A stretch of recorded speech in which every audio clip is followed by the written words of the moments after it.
Absorption is the process by which the end product of digestion pass through intestinal mucosa into the blood or lymph.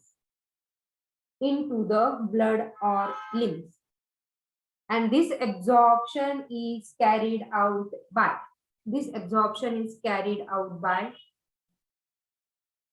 passive, active, and facilitated transport mechanism.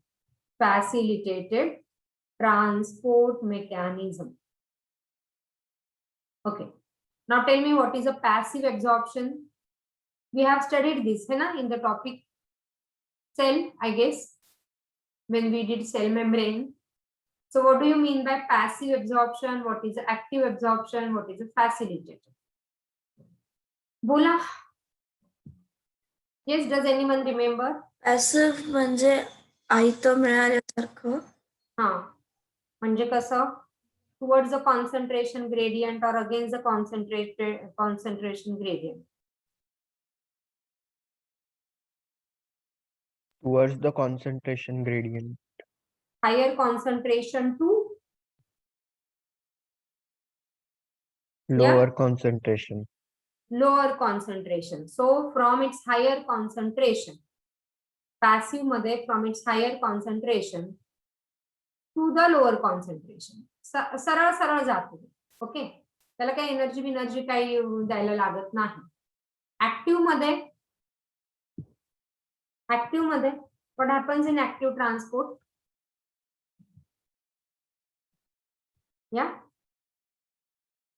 बोला, active आहे म्हणजे काय? I am very active म्हणजे काय?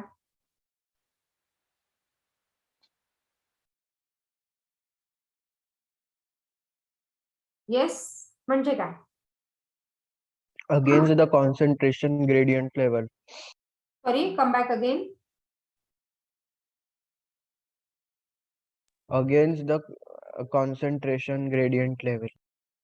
Against the concentration असेल किंवा from higher to lower concentration पण होऊ शकतो. पण what? It requires ATP.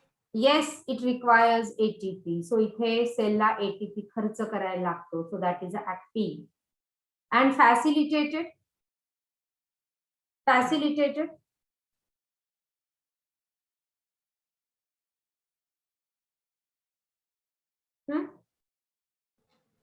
स्वतःच Integral proteins. फॅसिलिटेटेड म्हणजे काय? फॅसिलिटेट करतो म्हणजे काय?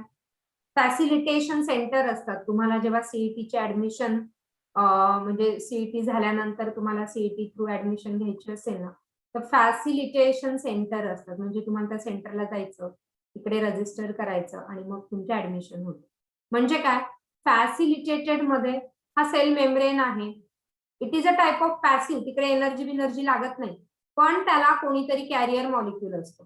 त्याला बोट धरून तो आतमध्ये नेतो. त्याला वेलकम करायला इथे कोणीतरी असतं, पण त्याला एनर्जी वगैरे नाही लागत. So it is a type of passive. Only it is via the carrier molecule. Passive कसं होईल? सरळ सरळ आपल्या आतमध्ये निघून जाईल. इकडे जर जास्त मॉलिक्यूल आहे तर ते सरळ सरळ इथे आतमध्ये निघून येते.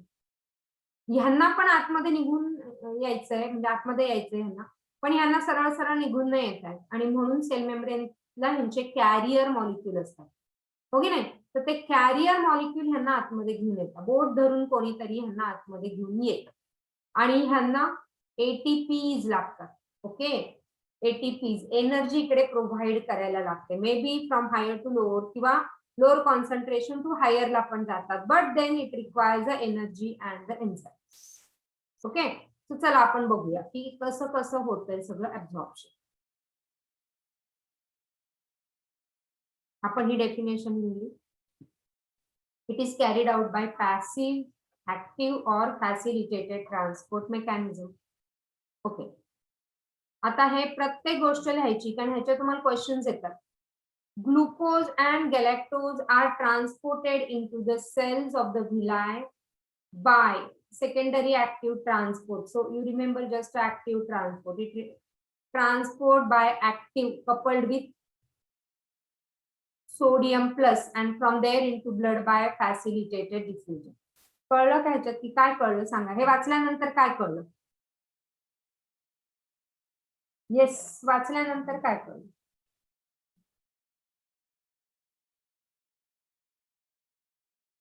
वाचा आणि मला सांगा. हे वाचा आणि मला सांगा.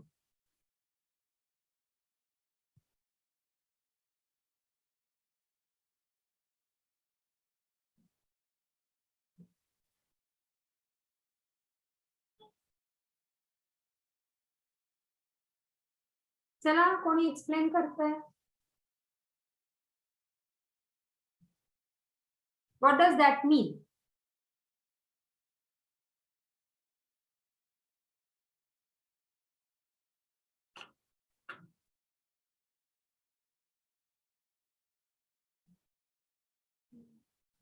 चला बोला बोला, काय कळलं?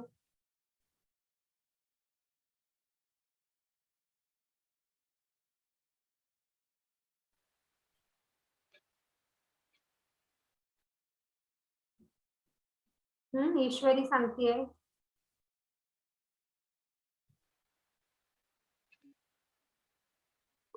Ma'am secondary active transport through जे मोनोसॅकराइड्स आहेत ग्लुकोज आणि गॅलेक्टोज सारखे ते वायद विलायच्या मीडियम थ्रू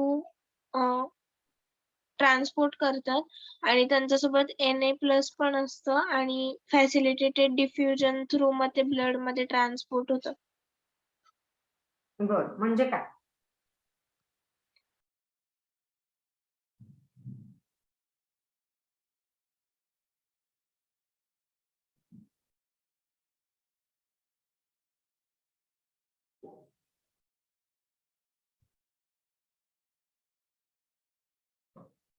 हम्म.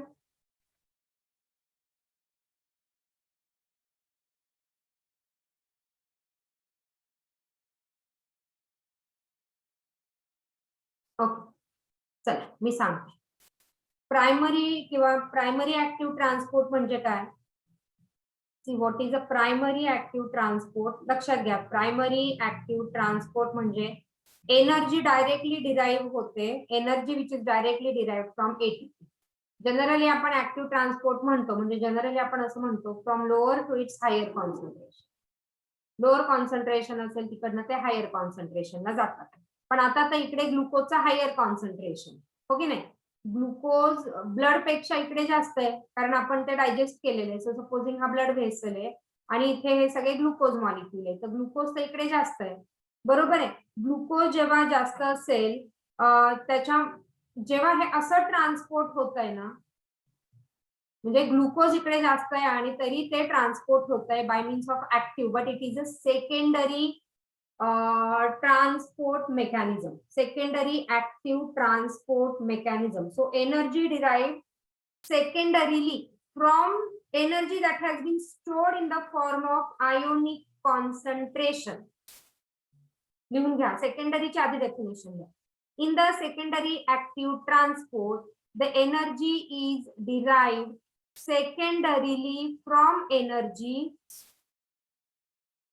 secondarily from energy that has been stored in the form of ionic concentration.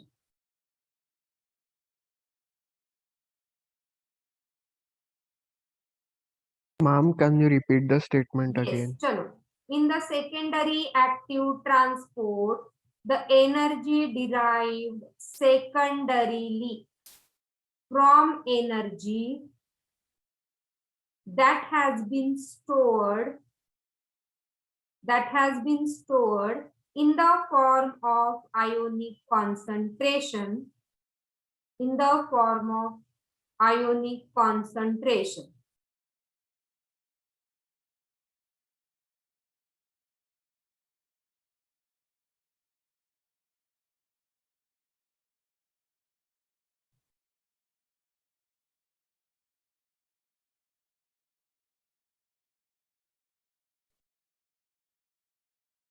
आता काय होतं, एनर्जी आधी जनरेट होतं, okay, the energy or in this process ATP is consumed to generate the gradient.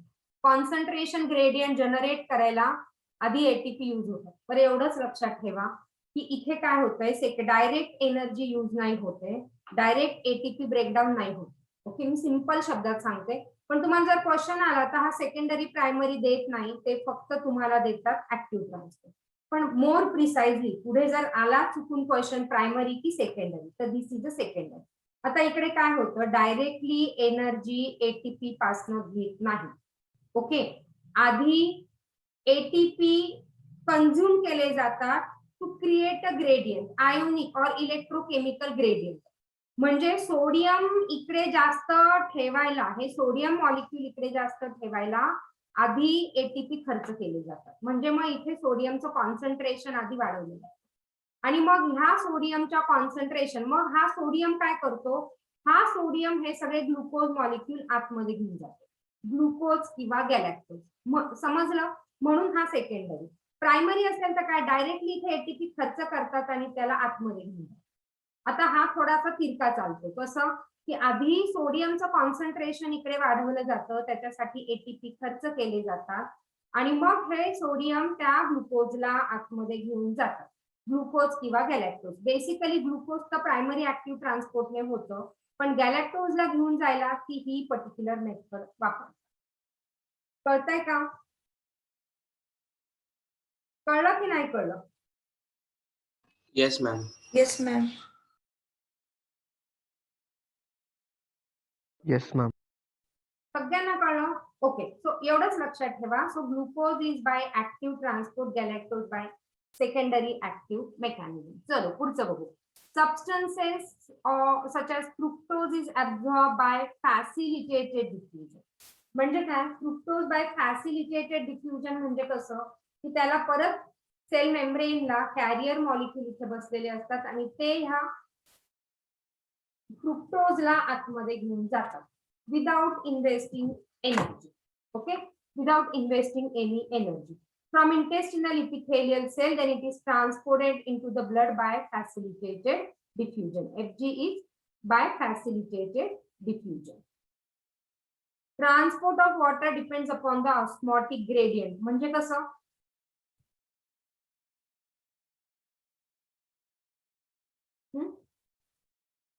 depends upon the osmotic gradient, है ना, osmosis में from higher concentration of water molecule to lower concentration. जर blood मध्ये Through the semi-permeable cell membrane. Yes, blood मध्ये जर already पाण्याचं concentration असेल तर मग ते वॉटर ट्रान्सपोर्ट एवढं होणार नाही. So by means of this osmosis और osmotic gradient, amino acids are actively transported और by secondary transport with sodium. Secondary transport with sodium म्हणजे आधी त्याचं ग्रेडियंट तयार केलं जातं सोडियमचं आणि मग तो सोडियम त्यांना आतमध्ये घेऊन जाईल. तर आपण याचं समरी परत करू. बघा, glucose, galactose secondary, amino acid secondary active किंवा ऍक्टिव्ह असं दोन्ही लक्षात ठेवा.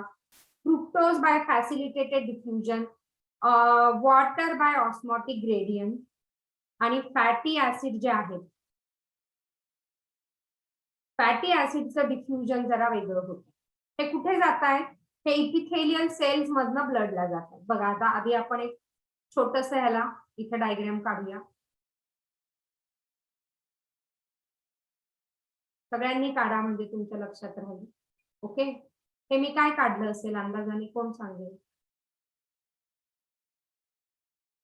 काय काढलं असेल हे?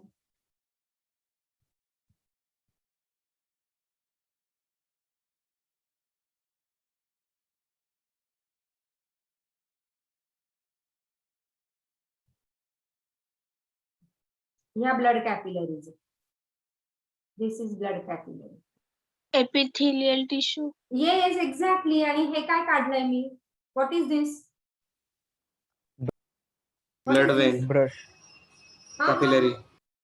ही झाली ब्लड कॅपिलरी इकडे. आता इकडे सगळे, आणि हा ल्युमेन आहे, से हा ल्युमेन आहे. ल्युमेन म्हणजे डायजेस्टिव्ह. आता मी जर इथे digestive system, this is a buccal cavity, oesophagus, stomach, okay, duodenum, नंतर हा स्मॉल इंटेस्टाइन, है ना, आणि मग लार्ज इंटेस्टाइन, रेक्टम, आणि ऍनस.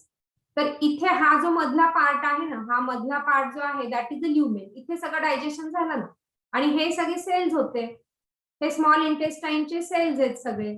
आणि ही मधली कॅव्हिटी जी आहे हे माउथ आहे. आणि आपण म्हटलं ना, हा जो मधला बॉटलचा हा मधला जो पार्ट आहे तो ल्युमेन आहे, आणि ह्या त्याच्या वॉल्स आहेत. तर मी हे वॉल काढली. वॉल म्हणजे ही कोणाची वॉल काढली असेल मी? मॅक्सिमम ऍब्झॉर्प्शन कुठे होतंय? Maximum absorption, remember, maximum absorption in small intestine. Okay. आणि मग हा सपोजिंग हा स्मॉल इंटेस्टाईन आहे, याची ही आतली जिथे पाणी भरलेलं आहे, जिथे पाणी आहे तो ल्युमेन आहे, आणि ह्या सगळ्या त्याच्या वॉल्स आहेत स्मॉल इंटेस्टाईनच्या. तर maximum absorption is happening in jejunum and ileum part. हो की नाही? मग मी ही स्मॉल इंटेस्टाईनची इपिथेलियल सेल्स काढलेले, आणि हा इथे ल्युमेन आहे, म्हणजे जिथे डायजेशन झालेलं आहे आणि काय काय रिलीज झालंय बघा, ग्लुकोज अँड गॅलॅक्टोज. ओके. फर्स्ट काय काय आपल्याला मेजर प्रॉडक्ट काय आपण ते बघणार आहे, ग्लुकोज अँड गॅलॅक्टोज, त्याच्यानंतर fructose, correct. Third is a fructose, second is a fructose, third is a amino acids. हे रिलीज झाले ना आपल्या प्रोटीन पासून, ह्याच्यापासून त्याच्यापासून, हे सगळं रिलीज झालं. त्याच्यानंतर डायपेप्टाइड्स आहेत, डायपेप्टाइड्स किंवा काही काही डायपेप्टाइड ट्रायपेप्टाइड तसेच राहिले, डायपेप्टाइड आणि ट्रायपेप्टाइड तसेच राहिले. आणि आपलं फिफ्थ जे आहे ते फॅटी ऍसिड. तर आपण ह्याला सध्या एक्सेप्शन मध्ये टाकू. ठीक आहे, ह्याचं आपण डिटेल बघू. ग्लुकोज आणि गॅलॅक्टोज आपण काय म्हटलं, ग्लुकोज आणि गॅलॅक्टोज इथे कसं जाणार आहे? इपिथेलियल सेल मध्ये, ह्या वॉल मध्ये जातील ना, ते सगळे ह्या वॉल मध्ये जातील. आधी ही जी वॉल आहे त्याच्यामध्ये हे सगळे जातील, आणि ह्या वॉलच्या भोवती ह्या ब्ल्यू कलरच्या मी ब्लड कॅपिलरीज काढल्या, मग ते इथे ब्लड कॅपिलरीज मध्ये जाणार. तर बेसिकली आपण जे ऍब्झॉर्प्शन बघतोय ते ह्या ब्लड कॅपिलरीज मध्ये हे सगळे कसे आले, आणि मग ह्या ब्लड कॅपिलरी सगळ्या शरीरभर फिरणार आहेत आणि सगळ्या सेलला ते न्यूट्रिएंट सप्लाय करणार आहेत. राईट. सो हे कसे झाले? You can remember here, active transport किंवा secondary active transport along with sodium as a carrier. Okay. So active transport और सेकंडरी ऍक्टिव्ह ट्रान्सपोर्ट. आणि मग ते इथपर्यंत आले. ओके. सोडियम त्यांना इथे घेऊन येईल, आणि हा सरळ सरळ फॅसिलिटेटेड डिफ्युजनने गेला, हा सरळ सरळ फॅसिलिटेटेड डिफ्युजनने ब्लड मध्ये गेला. सोडियम इथे ह्याला आतमध्ये घेऊन आला की मी ह्याचं पण फॅसिलिटेटेड डिफ्युजन होईल आणि तो सरळ सरळ आतमध्ये जाईल. बरोबर आहे. अमायनो ऍसिड कसे गेले आतमध्ये? परत अमायनो ऍसिड पण, हा तर सरळ सरळ फॅसिलिटेटेड डिफ्युजन. अमायनो ऍसिड परत secondary active transport, secondary active transport with sodium. बरोबर आहे. आणि मग तो इथे आला की त्याचं सरळ सरळ इकडे डिफ्युजन होणार आहे ब्लड मध्ये.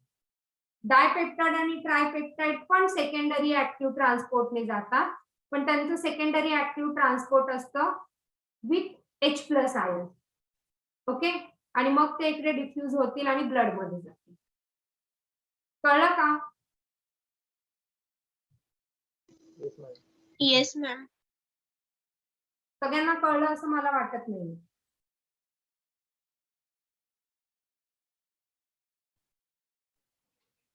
ल्युमेन मध्ये, माझ्या ह्या ल्युमेन मध्ये सगळे हे सिंपल प्रॉडक्ट तयार झालेले आहेत. वॉटरी ना, आपण म्हटलं ना, this is a chyle so it is a water. तो मी बंद करते. सो हे जे दिसतंय तुम्हाला हे सगळे digested food. Okay. Water is a digested food. आता ह्याने ह्या ल्युमेन मध्येच राहायचं का? नाही. मग तो काय करणार आहे? ह्या ज्या त्याच्या वॉल्स आहेत त्या इपिथेलियल, हे जे आहे हे स्मॉल इंटेस्टाईनचा इलियम आणि जेजुनम पार्ट आहे, जिकडे मॅक्सिमम ऍब्झॉर्प्शन होणार आहे. मग ह्याचा हा जो पार्ट आहे, ओके, याच्यामध्ये ते सबस्टन्स जाऊन ते ब्लड मध्ये कसे डिफ्यूज होणार आहे हे तर सगळं इथे हे वॉटर म्हणजे complex food has been converted into soluble form. म्हणजे हा चाइल्ड आहे which is a liquid food, which is liquid in nature, digested food. So it is a chyle and chyme is form in the stomach, bolus is form in mouth. So हे जे form झालंय हे सगळं child आहे. आता हे child blood capillaries मध्ये absorb करायचं.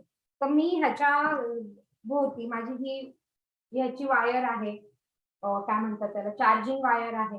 तर ह्याच्या भोवती मी ही ब्लड कॅपिलरीज आहे. हो ना. आता हे सगळं जे ऍब्झॉर्ब फूड आहे त्याने ह्या ब्लड कॅपिलरीज मध्ये जायचं. मग ते ब्लड कॅपिलरीज मध्ये कसं जात आहे तर by this particular process.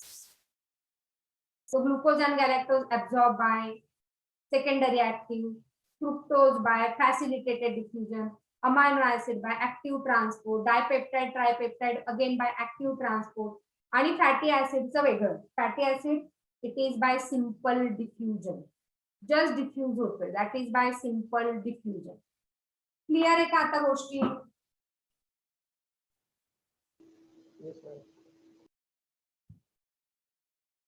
Clear आहे. चला मग मी पुढे जाते. How does now fatty acid, तुम्ही हा छोटासा जर डायग्राम काढला तर बरोबर. आता ह्या ब्लड कॅपिलरीज कुठे आहेत? सगळ्या ब्लड कॅपिलरीज कुठे आहेत?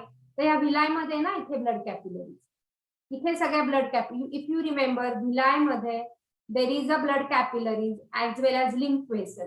तर मग सिंपल या विलायमध्ये ज्या ब्लड कॅपिलरीज आहेत तिकडे हे सगळं जातं बरोबर. आणि लिम्फ वेसल जे आहे, lymph vessel along with blood capillary is called as lymph vessel along with blood capillaries, that is called as काय? ते आपल्याला या फॅट साठी लागेल. So lymph vessel along with blood capillary is, सांगेल कोणी पटकन काय म्हणतात त्याला? There is a word, particular word. Lacteal. Yes, exactly. It is a lacteal. Lacteal. आणि ह्या लॅक्टियल मध्ये होणारे फॅट ऍब्झॉर्प्शन ते कसं, चला बघूया आपण.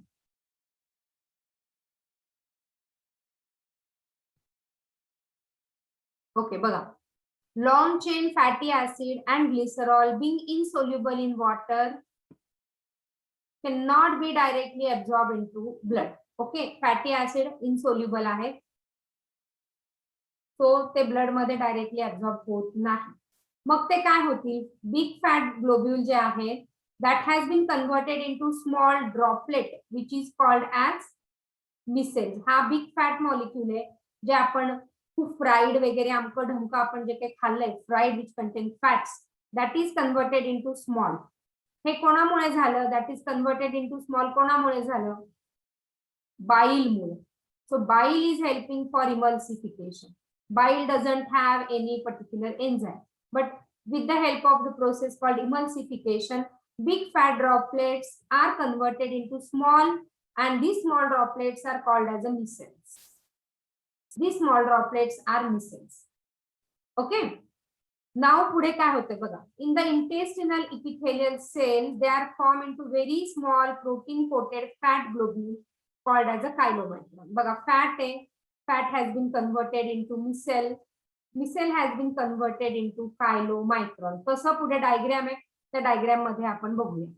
Okay, these chylomicrons are then transported into lacteal.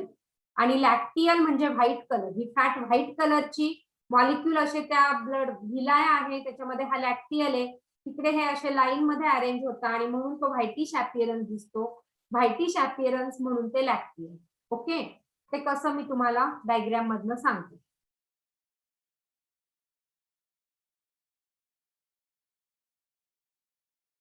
Okay चला, हे महत्वाचं आहे, त्यातला हा पॉइंट महत्वाचा लक्षात ठेवा. Vitamins are generally absorb by simple diffusion and vitamin B12 is absorb actively with the help of Castle intrinsic factor.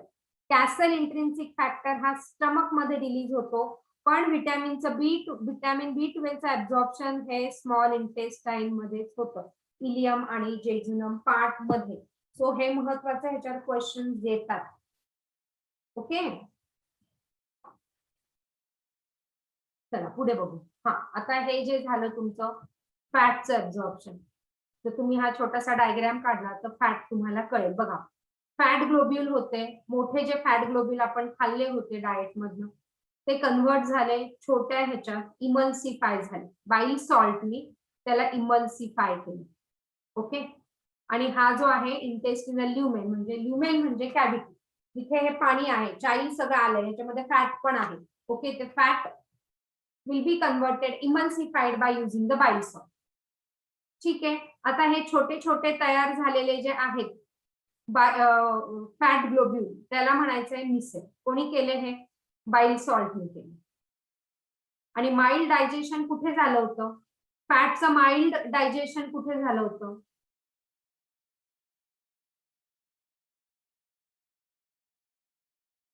फॅटचं mild digestion कुठे झालं होतं?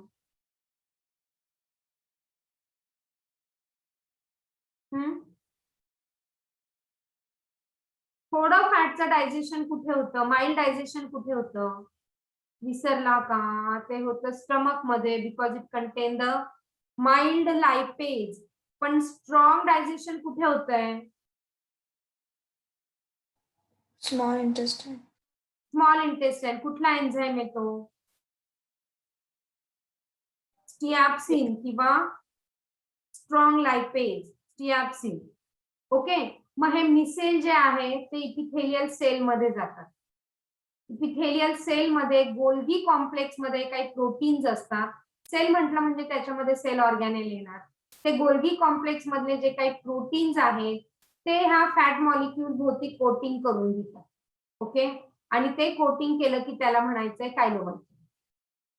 आणि मग हे कायलोमायक्रॉन त्यांना मग भाग पाडतं ते लॅक्टियल मध्ये जायला. मग हे जे आहे ते लॅक्टियल, आणि लॅक्टियल मधनं then it is going into the blood. That is how the fat is absorb. Fat सरळ सरळ ऍक्टिव्ह किंवा पॅसिव्हने होत नाही, त्याला आधी ही सगळी प्रोसेस करायला लागते. So fat globule, then micelle. Micelle are the small fat molecule emulsified with bile salt. मग ते इपिथेलियल सेल मध्ये जातात. तिकडे गोल्गी कॉम्प्लेक्स जे प्रोटीन आहे that is coated surrounding this micelle to form the chylomicron. आणि मग हे कायलोमायक्रॉन लॅक्टियल मध्ये जातात. So you can write down that sequence. So fat, small fat molecule emulsified with bile salt. त्याच्यानंतर this is called as a micelle. त्याच्यानंतर chylomicron. Chylomicron काय की protein coat त्या स्मॉल फॅट ग्लोब्युल भोवती लागतो. That is a chylomicron. आणि मग chylomicron हे लॅक्टियल मध्ये जातात आणि मग by simple diffusion it is going into the blood. That is how is the absorption of fat. What is the significance of protein coated into chylomicron? Protein coated जर झालं ना हे ह्याच्या भोवती तर मग त्याची एंट्री ह्या लॅक्टियल मध्ये सोपी होते.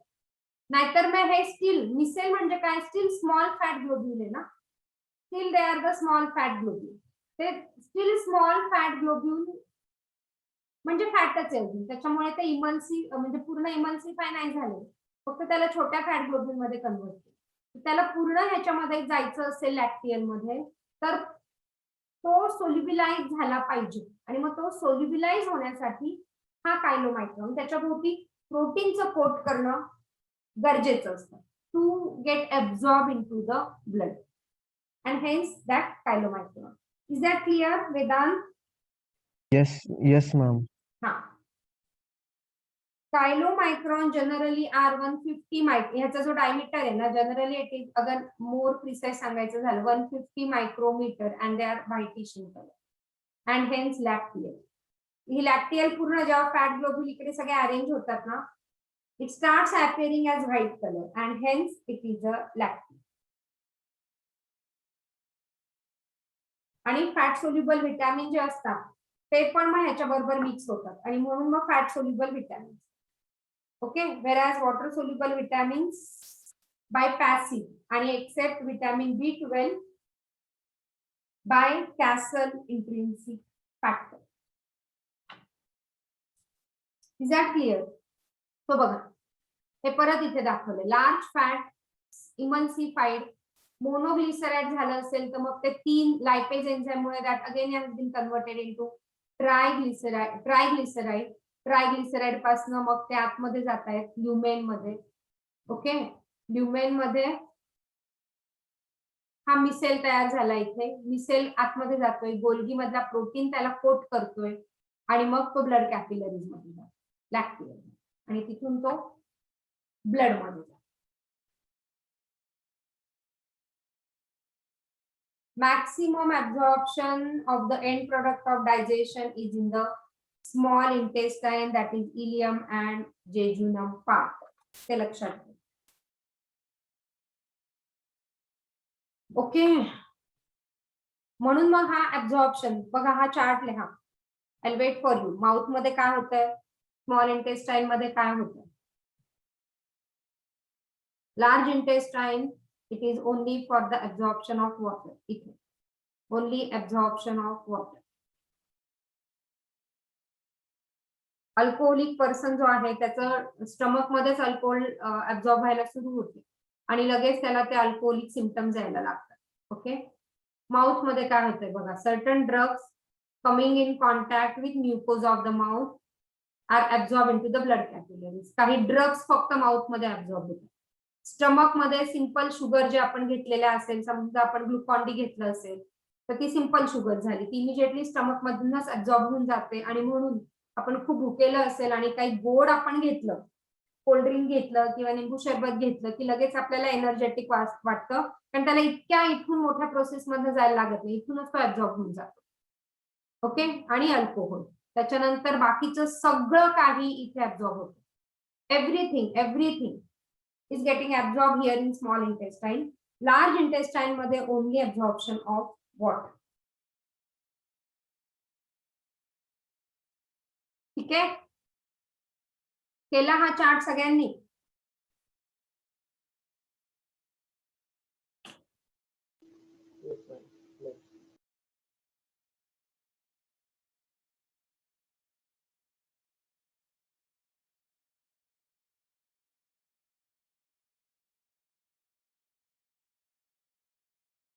ओके, बाकीचं सगळं is absorb directly into the blood, फक्त fatty acid through lacteal. Okay,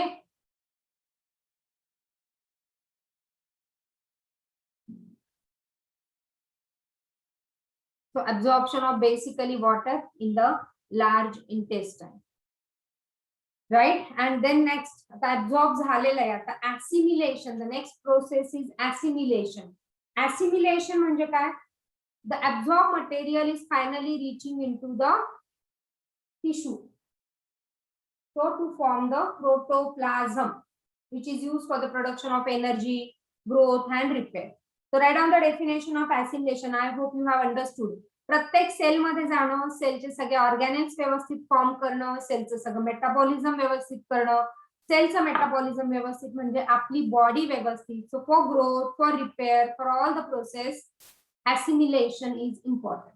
म्हणून आपण म्हणतो ना, फ्रॅक्चर झालं की बाबा सूप पी, लेग सूप पी नॉनव्हेज जर खात असेल तर, म्हणजे मग ते कॅल्शियम आणि हे सगळं पटापट सेलला मिळेल आणि सेल रिपेअरिंग प्रोसेस फास्ट करेल, हो ना. So that is what is a assimilation.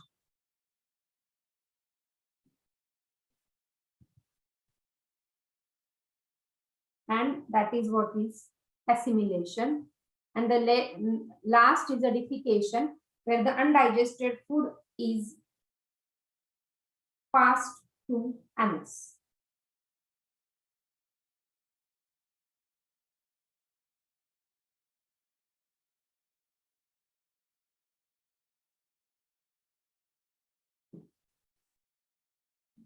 So there is an anal sphincter muscle again, which is under voluntary control. In children, it is due to reflex action without voluntary control.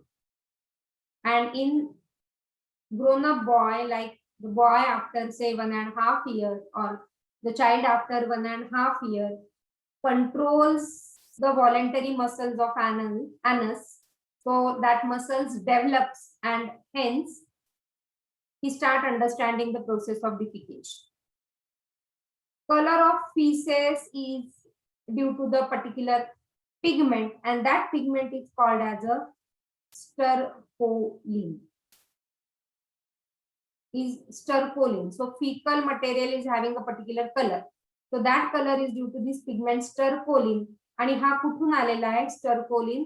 Due to degradation of bilirubin. आणि एकदा KVPY मध्ये हा प्रश्न होता, the foul smell, जो faecal मटेरियलचा घाणेरडा जो स्मेल आहे, that smell is because of which gases. Okay, so that smell is because of what material? It is indole, skatole आणि H2S हा KVPY चा क्वेश्चन होता. The foul smell of excreta is due to indoles, catol, and H2S. These are formed in colon. These all the material which is formed in the colon. Colon मध्ये हे तयार होतात due to decomposition of amino acid. Amino acid चे decomposition होऊन किंवा bacteria पण colon मध्ये खूप सारे असतात, ते पण हे सगळं डिग्रेड करता अमायनो ऍसिड आणि त्याच्यापासून हे रिलीज करता and due to that the smell for faecal material. Right, so that is what is a defecation. Okay, so I hope you are writing. आणि मी हे